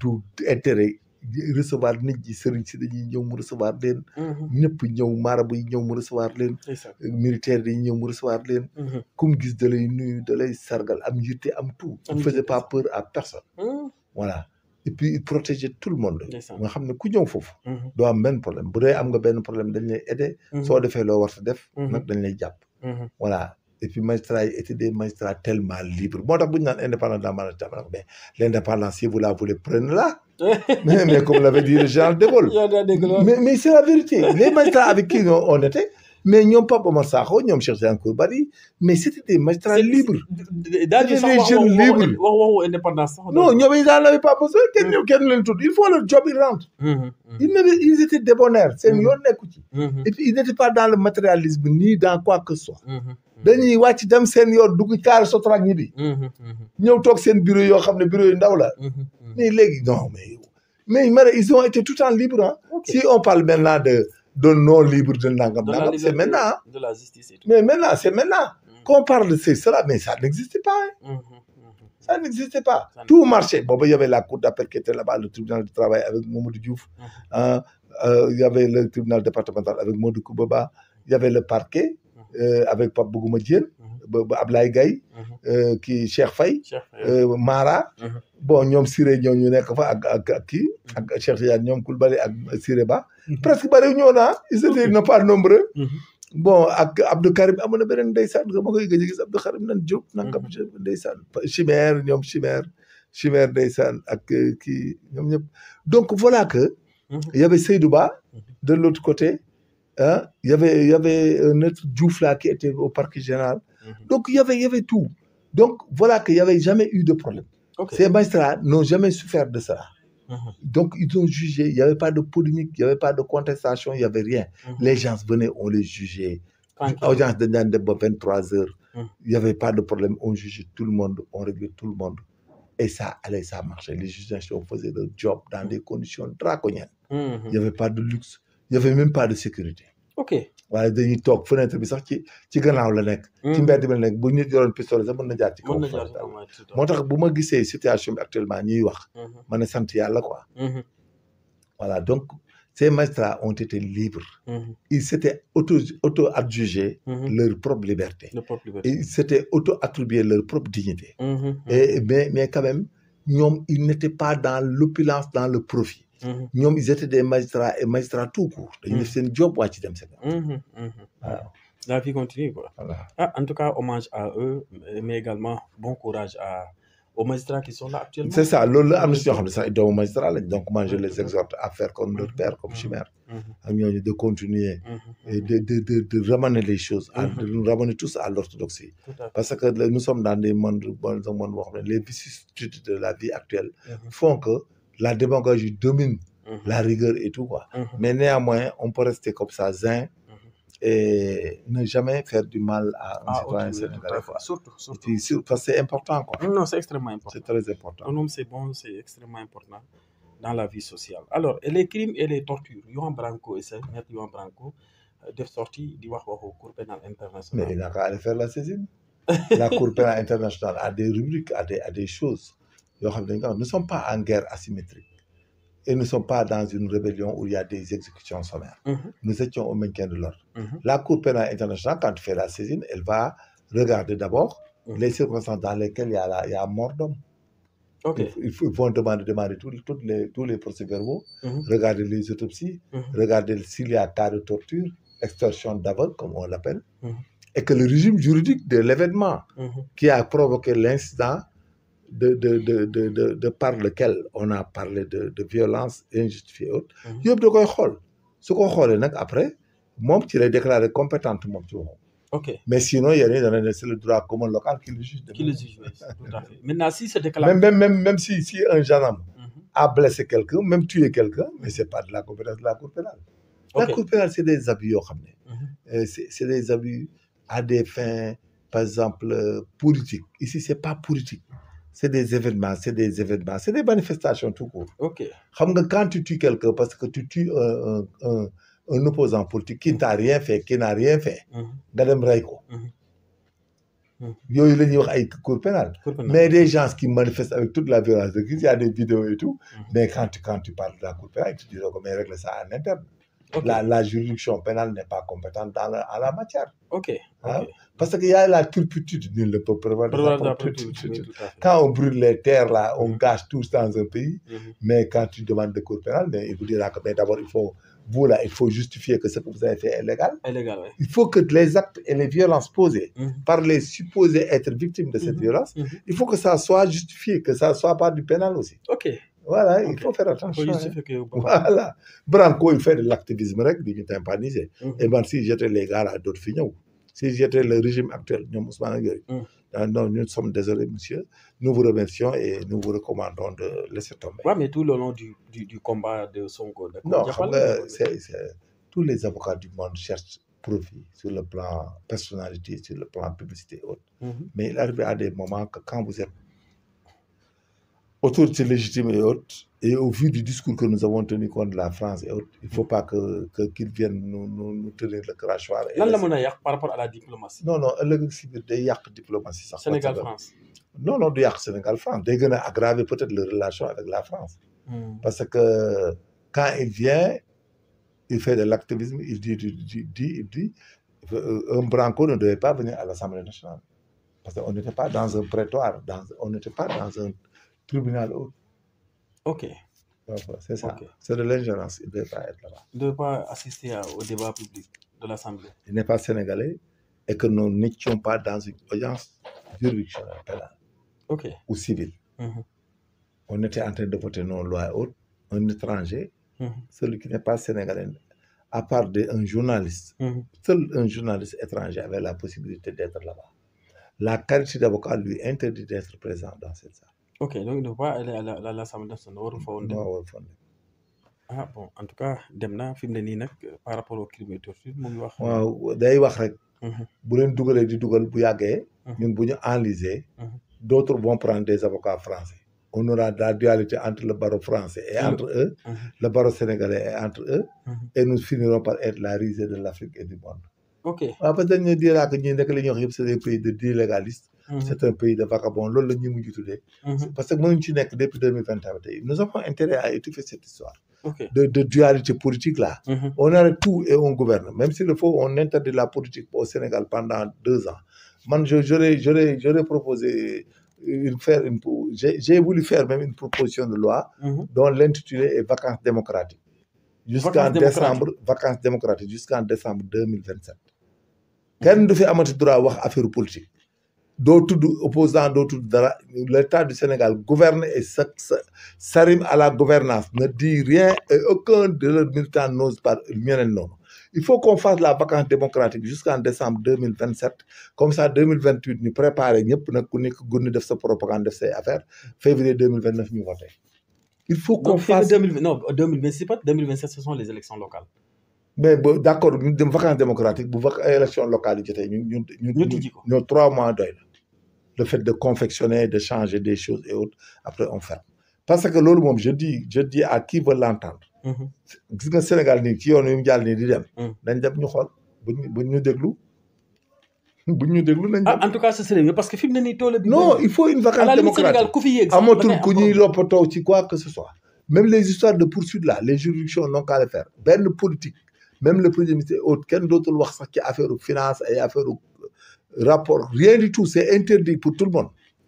Muy opposition du pouvoir, tout le monde, vacances démocratiques. ñëpp dem liggéey. ñëpp dem liggéey. Vacances démocratiques la ñuy def. Man je suis appelé, xam naa bu ma amee jot, tu vas mettre ça sur ça, on va faire une requête. ñu def proposition. Ouais, il faut qu'on fasse ça parce que man gis naa ne mi demee nii. Dualité bi du dem. Il faut qu'on aille vers. Et puis man, ce qui m'inquiète de plus, c'est que Sénégal mënuñu continuer ci yuuxu nit ñi. Non, du jàll. dama ne la conflit la boo xam bu liggéey jotee na nit ñi dem liggéey. liggéeyatuñu dara na marche parce que kenn liggéeyatut. il y a des gens yoo xam ne seen liggéey léegi da ngay yaakaar ne boo waxalee waa ji di am dara. li ñu naan ay opposition c'est pas vrai de. ñi nekk pouvoir gis nga ku ne daw dugg da ngay dégg sax nit wax nit ku nekkaloon. guddeeg bëccëg mu nekk kóllëreem. nga gis mu wor ko benn wor boo xam ne pour yaakaar ne mën na ci am dara. gis nga de et puis loolu laay jaru ko quoi. gis nga il faut un décret. ñu voté ko assemblée on fait la vacance démocratique au Sénégal. Ba élection municipale et que dans l'exception, dans l'exposé des motifs. Et dans le contenu on dira que en vue des élections municipales. Il sera ouvert des campagnes hautes pour une période de 45 jours. Ok. ñoom ils font les listes hautes on te donne 1 mois sax doy na. 1 mois waaw kuy gagné ku perte. ñu def vacance démocratique jusqu'au 31 décembre 2027. Comme ça à partir de là-bas nag ñu bàyyi nit ñi ñu génn nag di lijjanti. Mais mënuñu nii y a rien qui a été réglé dans ce pays. On est en deuxième année de l'alternance. Et puis ay théorie rek a fi nekk mais ça passe pas. Foo dem gars yi ngi reyante ñu ngi réglé ça fait peur à tout le monde. Et que là-bas on appellera les investisseurs étrangers, on appellera aux hommes d'affaires autres. Que l'État est disposé à vous accompagner à régler au rachat de vos créances.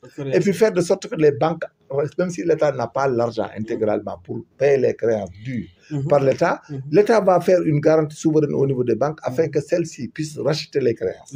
C'est ça le deal qu'il faut aller faire rapidement. Il faut faire de sorte que des banques aient des garanties de racheter les créances et que l'État, d'une manière ferme, leur dit que je vous paierai toutes les créances. Toutes les créances dues par l'État seront rachetées par des banques et que l'État va donner une garantie ferme et que même les institutions privées autres, de même quoi. Après, on essaiera à ce que les gens aient de l'argent. Il faut aussi qu'on arrête. Il y a des doutes dans les shifts internationaux. Tout shift international qui vient d'une banque étrangère autre ne fera pas l'objet de déclaration de soupçon. On veille à ce que la personne qui a reçu ces fonds-là, ñu xool lan la koy jariñoo bu dee laal na terrorisme wala yooyu mais si ñoon nekku ci. Xam nga yooyu yëpp dañ ko war a def. Mais yooyu yëpp xam-xam moo koy piloté.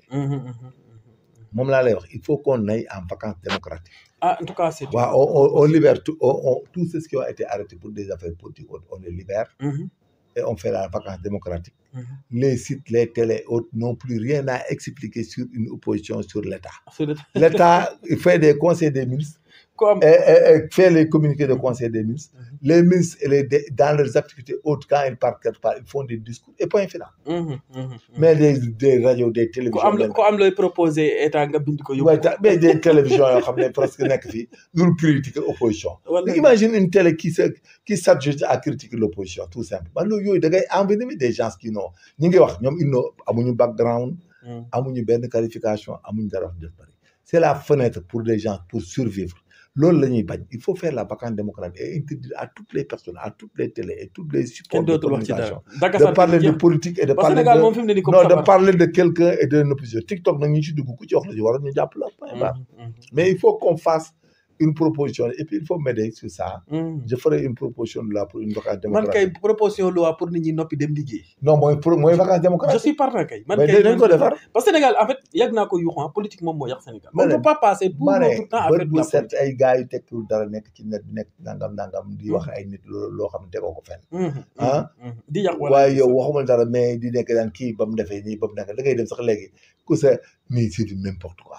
C'est du n'importe quoi léegi arme bi mooy wax nit lu ñaaw inventé tout ça dina et puis ce qui est bizarre mais ay mag yi jëmm yu yoo xam ne mosu ñoo tekki dara ci réew mi taxaw di wax amuñu benn xam-xam il faut faire la vacance démocratique et arrêter tout cela et l'interdire toutes les télés là qui n'ont pas d'éditorial là ils n'ont qu'à aller se débrouiller et fermer c'est le problème là tu parles de science en tout cas on va parler doo xam ne c'est des développements ça c'est de l'information comme ñun ñuy def suñu affaire bi yooyu la ñuy def on traite des cas mais kenn du tuddati benn politicien kenn du tuddati benn opposant kenn du fi nekk di wax ay Macky Sall kenn du fi wax di wax ay Amadou Ba kenn du wax dara comme kenn du fi wax ay Ousmane Sonko et tout ça on arrête ba 2027 ñu xool si cet état là n'arrive pas à faire quelque chose mais que 28 ñu campagne nit ñi defuñu waaw mu jeex campagne que mu fin mais on peut pas passer tout il faut le président pour me mais il faut m'aider il a été constaté dans le pays que depuis l'avènement de cette alternance les gens n'ont pas arrêté de se dangam on va faire l'exposé de telles attitudes sont de nature à porter atteinte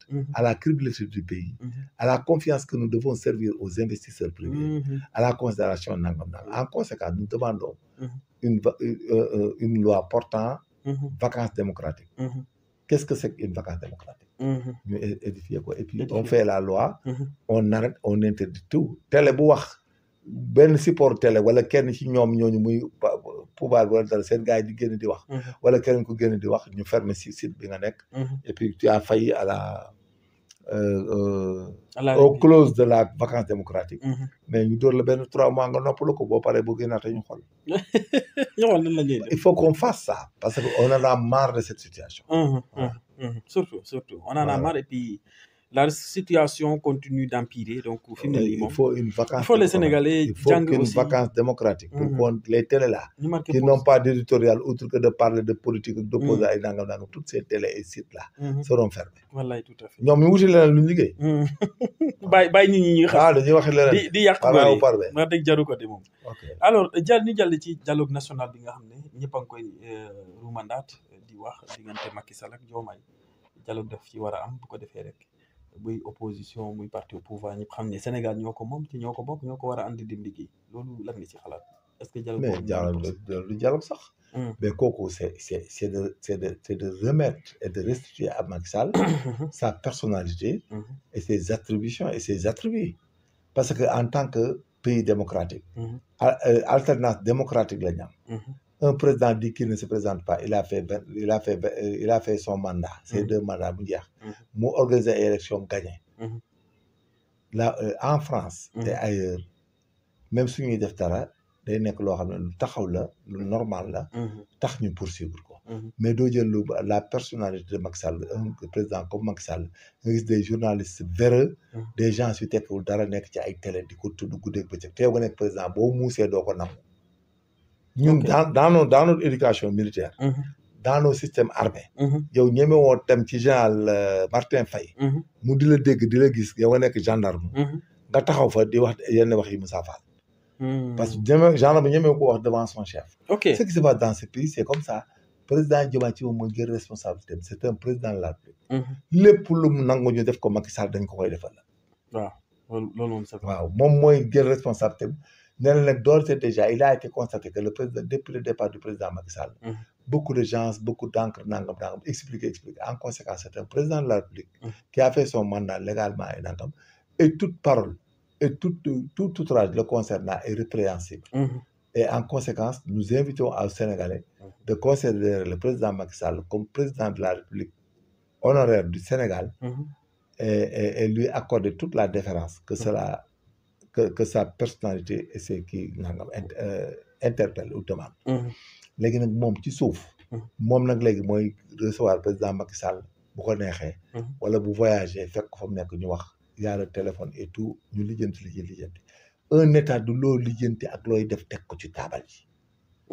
même kër sax. même kër. gis nga même yu bari yi ñuy wax ñi yëpp conférence yu bari yi employabilité nangam. yëpp discours yooyu yëpp da lay compromettre en cas d'impossibilité. c'est très dangereux. parce que li ñu moom booy wax dañuy. gis nga booy wax di expliquer di théorie nii. ils t'évaluent et ils attendent. et ça provoque la léthargie. defal li ngay gouverner. et met en place des batteries de développement c'est-à-dire des dispositifs. nga bàyyi gars yi ñu wuti lu ñu am. mais ces gens-là ma gis ni Sénégal nii. gis nga tant que tu leur parles ils pensent que dañuy toog nga leen di woo ci kër di leen jox liggéey. moo tax tôt ou tard tu auras des problèmes. et ça va te foofu la réew mi toll. quand tu parles d'employabilité l'État va faire des emplois nangam telle année il y a des gens c'est des fainéants. les gens sont dans les quartiers maintenant toog kenn jàngi wu ci. jàngatuñ métier jàngatuñ école réglé tuñu dara lu toog di xaar. ñooñu nag boo fi nekk di teewul naan da nga leen di wutal liggéey da nga leen di régler. mais vous êtes en train de vous compromettre. donc le président Diomaye c'est Macky Sall qui est son alter égal. c'est lui qui règle avec lui. voilà te buy régler ak nit moom day yeewu wax ak moom def ak moom. bis bu Sénégalais gisee président Macky Sall ñëw Sénégal visite. ñëw xool dem palais génnaat ñibbi tout ça ñu jox ko respect bi benn baadoolo bu mel ni man du ñëwee di ko wax dara. mais ku tekkiwul dara ñu tekkiwul dara du ñu dara nekk fi naan fekk président Macky Sall dañ ko war a jàpp ak dañ ko war a nangam.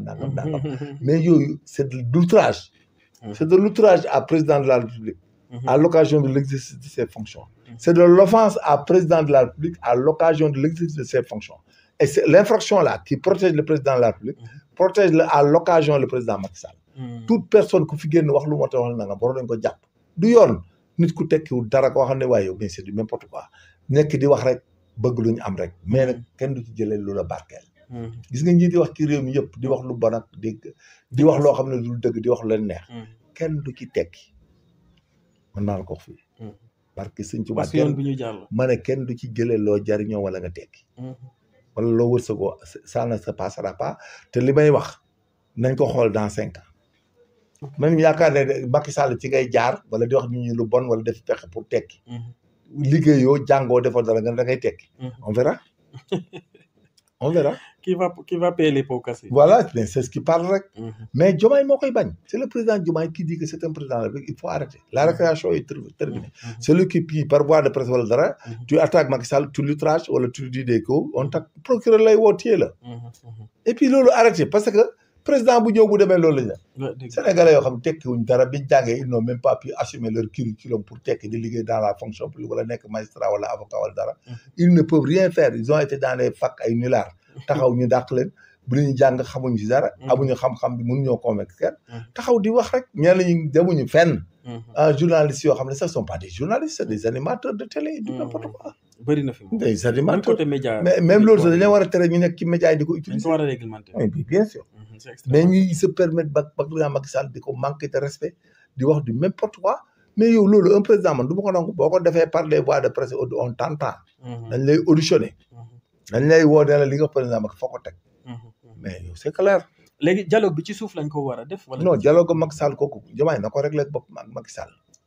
ok daal di def communiqué daal le président Macky Sall a été reçu ou bien le président de la République Diomaye Faye Diakhar Faye a eu un entretien vraiment fructueux et nangam avec le président Macky Sall, à qui il a exhorté sa confiance et sa reconnaissance pour tout ce qu'il a fait pour l'État du Sénégal, ainsi de suite, ainsi de suite. Sinon, yow da ngay dem moom yàgg tu deviens ridicule.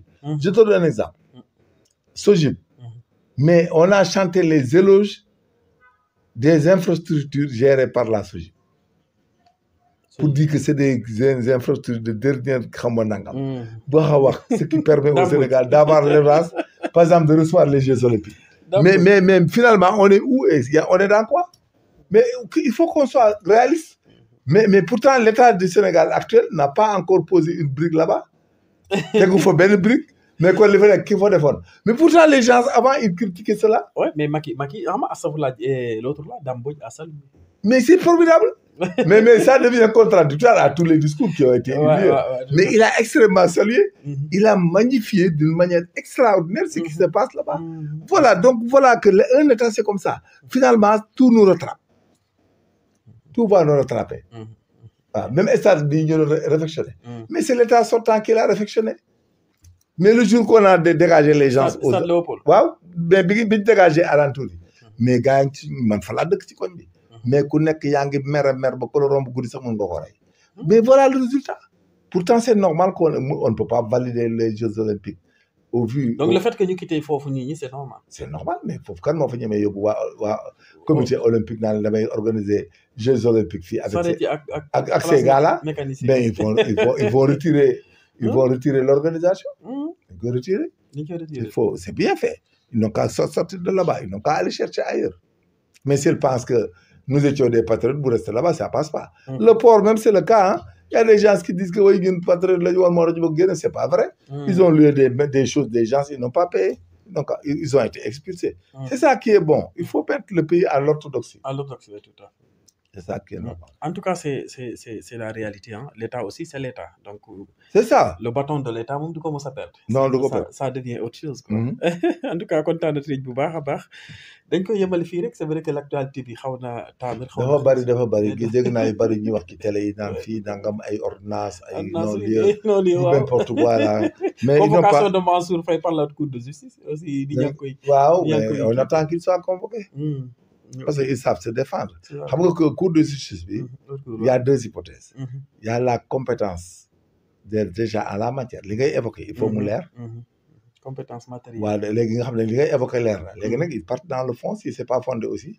C'est des classements sans suite. Ordonnance ou arrêt de non-lieu, c'est des arrêts.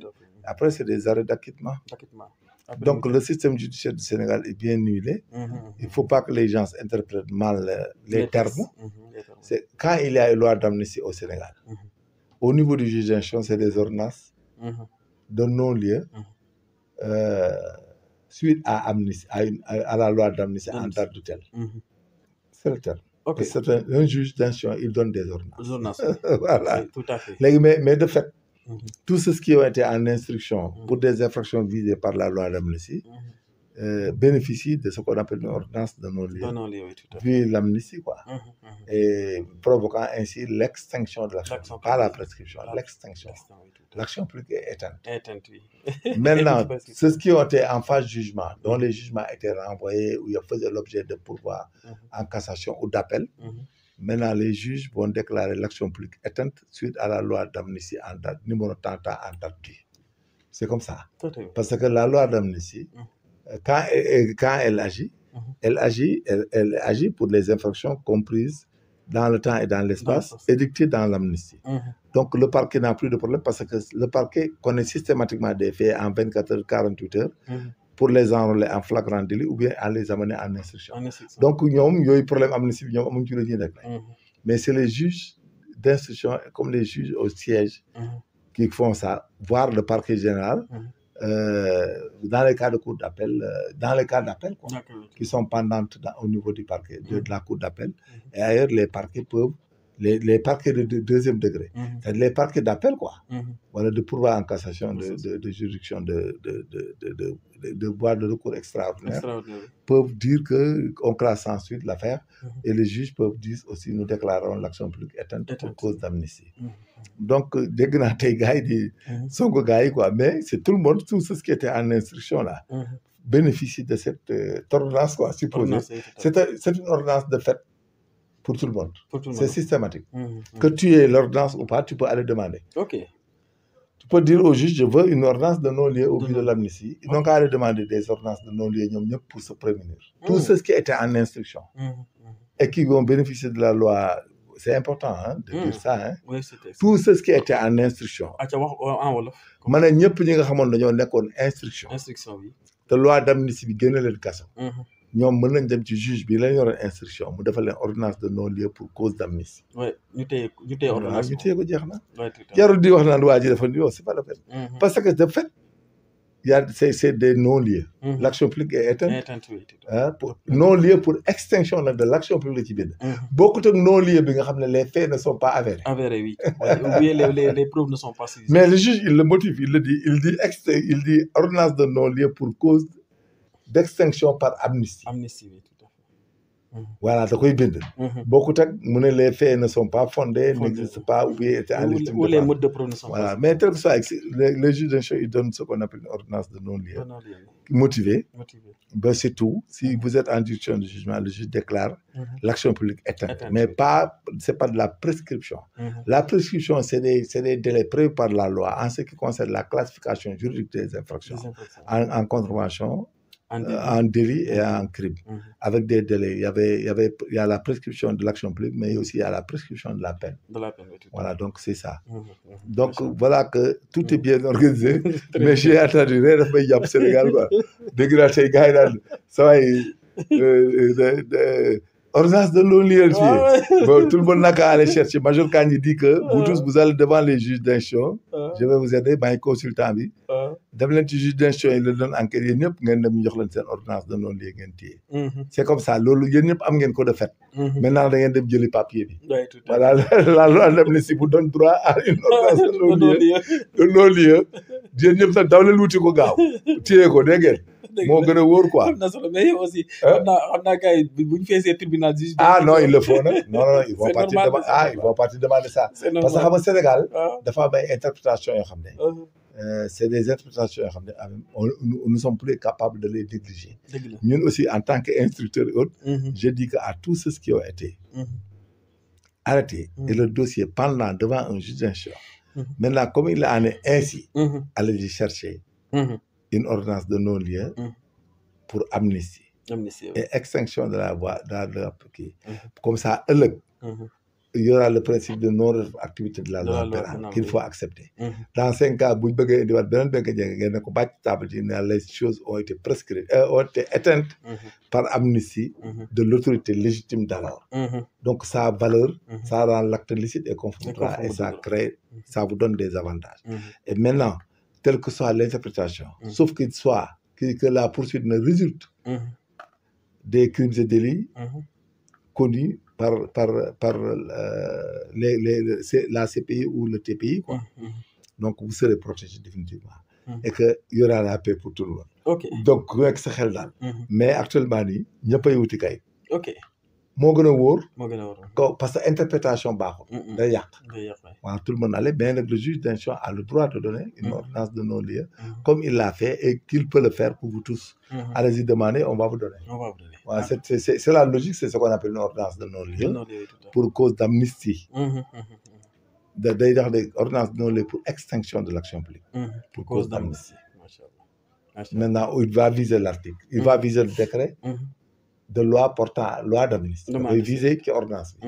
léegi nag jox leen ku nekk téye sa bos. wax di jeex. ngeen naa yokk.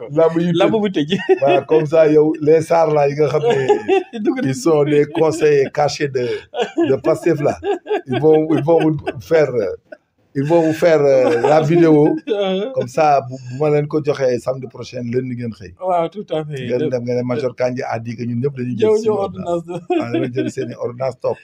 wax ji yam fa parce que moo gën a wóor quoi comme coow li bari na. coow li bari na de. waaw te wax ji wax baaxul day yàq. day yàq tout à fait. waaw dama leen doon wax rek. laa leen di waxaat. wallaay tamit. et maintenant je retourne encore à vous dire rek dama leen doon wax. c'est ça. waaw façon bi ñuy conquérir le pouvoir au Sénégal. bu yàggee rek danañu dugal ci gudda. waaw parce que lépp la ñuy def pour. waaye pour am war a am nguur. waaw loolu ça devient ça complique les choses. dañ doon bañ démb rek la ñuy bañ tey ñun. et je recommande la gendarmerie, la police et la magistrature aux populations. Ne vous en prenez pas à ces institutions parce que ñoom dañoo am lu leen di tënk rek. ñoom c'est comme saxaar. il faut mu daw ci raay bi. waaw tout à fait ci raay rek lay mën a daw. ci raay rek la mën a daw. waaw c'est ça bu ngeen leen di bu leen nangu nekk ak ñoom en contentieux. il faut laisser la gendarmerie et la police et les magistrats à côté parce que ñoom dañoo am lu leen di tënk kese. ñuy def seen liggéey tranquille. waaw et puis yàlla baax na. yàlla baax na acca kontaan nañ bu baax a baax major Kandji ci waxtaan bi ak leeral yu am solo yooyu bu fekkee da nga am dernier mot booy wax ñu wax rek mbokk téléspectateur sa livre bi moom dinañ ko am. waaye dernier mot bi mooy di encourage ñun tout le monde. en ce qui concerne le livre moom on souhaite que tous les gendarmes tous les membres des forces sécurité ku nekk am ci. di ko lire. parce que je pense bu ñu ko lire yu bari yi fii am na ak wax jeeg interprétation des comportements yi. les comportements débordants tout ça j'espère que bu livre bi génnee bon les commandements et autres vont vraiment recommander à leurs hommes de prendre ces genres de documents. C'est pas un livre inventé où la littérature a été des poétesses ou de la poésie, mais c'est des cours, c'est des condensés de cours avérés et homologués par le système des Nations Unies. Si vous arrivez à tout lire, à tout comprendre, vous allez voir en vous une autre personne, un autre agent. Et là, ça vous protégera dans l'exercice de vos fonctions. Ça vous encadrera dans les actes que vous aurez à déposer dans le temps et dans l'espace. Dans l'espace, machallah. En tout cas, am na solo bu baax livre la daal boo xam ne man mi foog naa lire naa ko avant publication mais fi mu ne nii aussi maa ngi ci 48e page. C'est bon. Ouais, depuis hier. ci laa fanaan ba 4 heures du matin mais c'est un livre extraordinaire quoi surtout par rapport au civisme par rapport au patriotisme. C'est ça, tout est là-dedans, le leadership, le commandement. Au commandement, non c'est extraordinaire quoi. Des comportements. En tout cas, on conseille à tout le monde que ce soit civil ou militaire de faire tout pour avoir ce document. C'est des condensés de cours homologués par le système des Nations Unies. Et ça a été condensé, des recherches et des condensements de plus d'une dizaine d'années. Machallah. Déjà, j'avais les informations depuis 2007, 8, 9 en Haïti. Quand je suis revenu en Côte d'Ivoire aussi, en 13, 14, 15, après j'ai fait les vérifications. Donc imaginez quelque chose qui a été initié depuis 2007. Jusqu'à aujourd'hui, ça fait 18 ans. 18 ans, oui. 18 ans, 17 ans, 18 ans. Mais on n'a rien inventé. À ma qualité de chef de curriculum, j'ai pris tous les cours homologués dans le monde, dans tous les pays. Ça permet de condenser et de vous donner la science policière concernant toutes les formes de police et de gendarmerie du monde. Ça vous permet, vous, d'être au diapason de tout faire nouveau. De connaître les comportements qu'il faut adopter dans tous les pays, dans toutes les circonstances, en tout lieu. Voilà, c'est comme ça. C'est extrêmement important. Et puis, nous avons préparé IJAD TV, nous avons préparé la cérémonie officielle de dédicace. La date sera officiellement fixée par les voix de télé. Voilà, à partir du mois de mai, du 1er mai, ils vont voir que Yao comme moi, Abdou comme moi, nous aurons à vous expliquer la date de publication, de dédicace, et que ça permettra aux forces de sécurité et de défense et de leurs chefs de bien s'organiser afin de pouvoir acquérir le livre et de connaître tout ce qu'il y en a. Et que, comme on vous l'a dit, c'est un cours, c'est pas un livre au sens étymologique du terme. C'est un cours. Après des recherches, quand même, on a compilé ce qu'on a trouvé dans les recherches. C'est un résultat de recherche. Pas un livre comme ce qu'on invente, un livre comme Victor Hugo, Albert Camus. Tout à fait. comme c'est ça. Mhm. Sous la racine, la fontaine, hein. La- Molière boit l'eau Voilà. de la fontaine. Sous la racine de la bruyère, Ouais, tout à Molière fait. boit l'eau de la fontaine. Ah, C'est pas ça. ah. Ça, c'est de la science La policière science condensée. policière, tout à fait. C'est ça entre dans la profession de gendarme, de policier, de militaire, de douanier, des eaux et forêts et tout ça. Tout à fait. Et voire même de magistrat. Un magistrat doit magistrat, être intéressé à cela. tout à fait, tout à fait. C'est ça. C'est extrêmement important di ko jaajëfal bu baax di ko remercier ci liggéey bu rafet boobu mu def parce que wax na ko depuis des années la nekk di compiler cours yi nga xam ne au niveau international sont même reconnus mu def ko benn document tellement scientifique abordable avec un français accessible à tout le monde donc que ce soit le civil que ce soit également le militaire bu ko ci lire rek di nga gis ay termes yoo xam ne vraiment ça t'intéresse et puis ça te permet de comprendre en réalité dëkk nan lay doxee wala dëkk nan la war a doxee parce que wala boog un bon citoyen nan la war a comporter wu ci biir dëkkam donc c'est un livre extraordinaire je vous conjure vraiment de faire tout pour avoir ce document là et le lire de la première page jusqu'à la dernière di leen sant bu baax di leen gërëm di sant nag le directeur de Elma édition bi nga xam ne moom moo publier livre bi nekk koo xam ne vraiment c'est un travailleur am benn équipe bu dynamique monsieur Massali ñu ngi koy nuyu bu baax a baax le travail était très professionnel un travail de qualité boo xam ne vraiment macha allah il est très disponible lui aussi un jeune référence la te ci suba rek maa ngi ko koy wax ci un message ma ne ko tu es une référence pour la jeunesse africaine vu le travail que vous êtes en train de faire donc Massali avec l'équipe de Elma édition nous vous remercions pour le travail que vous êtes en train de faire di remercier mbokku internet UJAD TV yëpp di leen jaajëfal di ñaanal nag major gudd fan rek ak wér-gu-yaram di ko ñaanal njabootam parce que nag tous les samedis à partir de 20h ngeen am émission bi mu bàyyi yiteem bàyyi léppam servir Sénégal ba pare dellusiwaat di leen jox xam-xamam ngeen gis livre bii nga xam ne dellusiwaat na ko bind ko livre boo xam ne dina dugg ci histoire fii ba 100 ans 1 million d'années livre bi dina fi des te bépp soldat bu fi jaar boo jëlee livre bi nga lire ko dina am lu mu la jëriñ donc xam-xam boobu nga xam ne mettre na ko à la disposition des Sénégalais dañ ko ci ñaanal rek gudd fan ak wér-gu-yaram te di wax rek ne gëm nañ ne yàlla dina ko fay parce que ki ñu yaakaar di Seydina Mohamed ki ñu yaakaar également di Serigne Touba Khadim Rassoul waxoon na ko nee na képp koo xam ne jël nga xam-xam di ko jox ñaari nit xamal ne yéen ñaar wala boog ak yow muy ñett kese nekkoo leen fa ndax kii di Seydina Mohamed dina teew man Serigne Touba Khadim Rassoul dina teew mais ki nga xam ne Jibril également dina teew di jël yool boobu di ko yóbbu yàlla suñu borom donc major xam-xam bi ngay jox Sénégalais yi di ko jox àdduna yal na la ko yàlla defal yiw defal la ko wér gu yaram ak gudd fan ñu la koy santé bu baax di la gërëm di leen wax rek ne abonner la chaîne et activer la cloche de notification et d'ici là portez-vous bien bonsoir